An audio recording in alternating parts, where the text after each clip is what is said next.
გერმანიის საგარეო საქმეთა სამინისტრომ საქართველოდან ელჩი პეტერ ფიშერი დროებით გაიწვია. უწყების განმარტებით ამის მიზეზი საქართველოს მთავრობის მხრიდან ევროკავშირისა და კონკრეტულად გერმანიის ელჩის წინააღმდეგ სიძულვილის ენის გამოყენება და აგიტაცია გახდა. ამჟამად ორ ქვეყანას შორის ურთიერთობა სახელმწიფო რწმუნებულის დონეზე გრძელდება.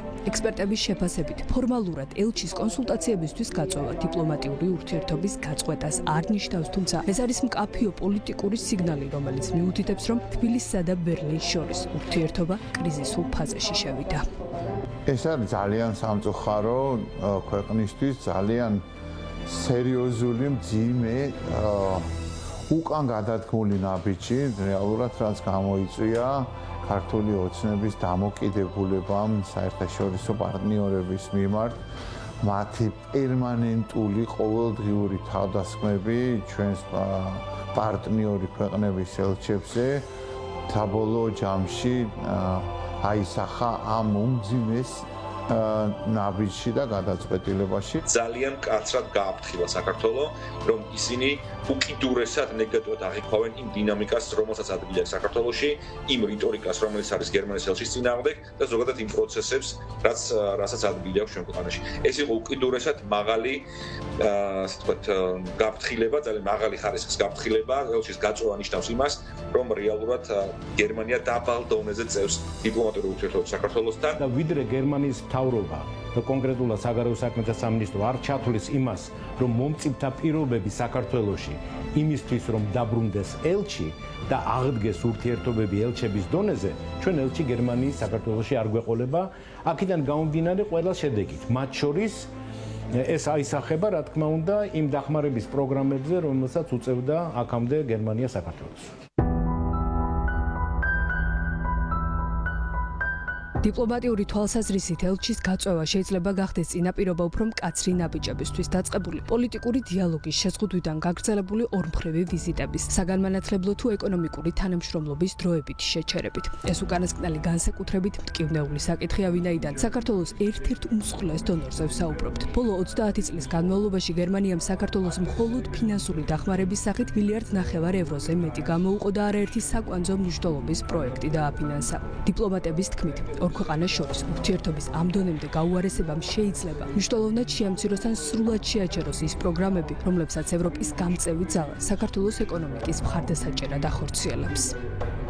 რომ არა გერმანელების პროგრამა ბათუმის წყალმომარაგების სისტემის მთლიანი რეაბილიტაციის, ის ცათმჯენების ის ათეულობით ასე ვთქვათ, შენობა, რომელსაც ჩვენ დღეს ვხედავთ ბათუმში, იქნებოდა აბსოლუტურად შეუძლებელი.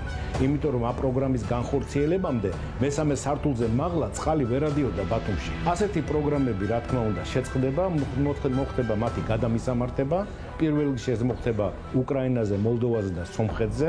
ვფიქრობ და ვიდრე ჩვენ არ აღვადგენთ ურთიერთობებს გერმანიასთან, სამწუხაროდ ჩვენ ვეღარ მივიღებთ ამისთანა ძალიან მნიშვნელოვან პროგრამებში მონაწილეობას.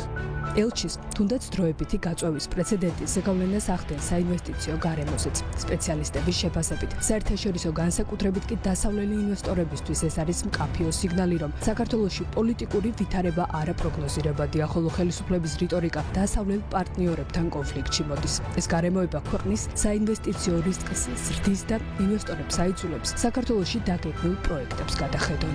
ეს აუცილებლად აისახება კონკრეტულ ციფრებში, კონკრეტულ შეჩერებაში, კონკრეტული საკითხების და გადაწყვეტის და ინვესტიციების მოზიდის, რომელიც ისედაც სამწუხაროდ ბოლო პერიოდის განმავლობაში მნიშვნელოვნად შემცირებულია. ამიტომ ევროპის ყველაზე ძლიერი ეკონომიკის ქვეყნიდან ასეთი მძიმე სიგნალი იქნება საშუალო და გრძელვადიან პერსპექტივაში უმძიმესი დარტყმა საქართველოსთვის და საქართველოს ეკონომიკისთვის.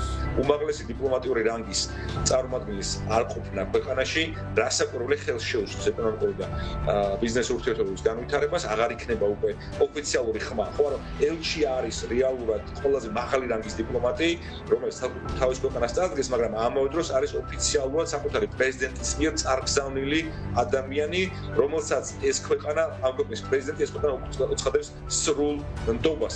ამიტომ ასეთი ადამიანის არარსებობის პირობებში ძალიან გააჩნდება რეალურად საფრთხე დროებით რწმუნებულის დონეზე იგივე სახის სამუშაოს განხორციელება და ეს ურთიერთობები მნიშვნელოვნად იქნება უკან დახეული. ბოლო გაფრთხილება ურთიერთობის საბოლოოდ გაწყვეტამდე. ასე აფასებენ დიპლომატები გერმანიის მთავრობის ნაბიჯს და აღნიშნავენ, რომ ელჩის გაწვევა კონსულტაციებისთვის ხშირად იმ იმედით ხდება, რომ მისი ადგილსამყოფელი ქვეყანა სწორად შეაფასებს სიტუაციას, შეარბილებს რიტორიკას და გადახედავს პოლიტიკურ ქმედებებს. მდგომარეობის გამოსწორება ახლა მხოლოდ ქართული ოცნების ნებაზეა დამოკიდებული. მისი არარსებობის პირობებში კი შესაძლოა ელჩის დაბრუნება განუსაზღვრელი ვადით გადაიდოს, ისევე როგორც საქართველოს ევროატლანტიკურ სტრუქტურებში ინტეგრაცია.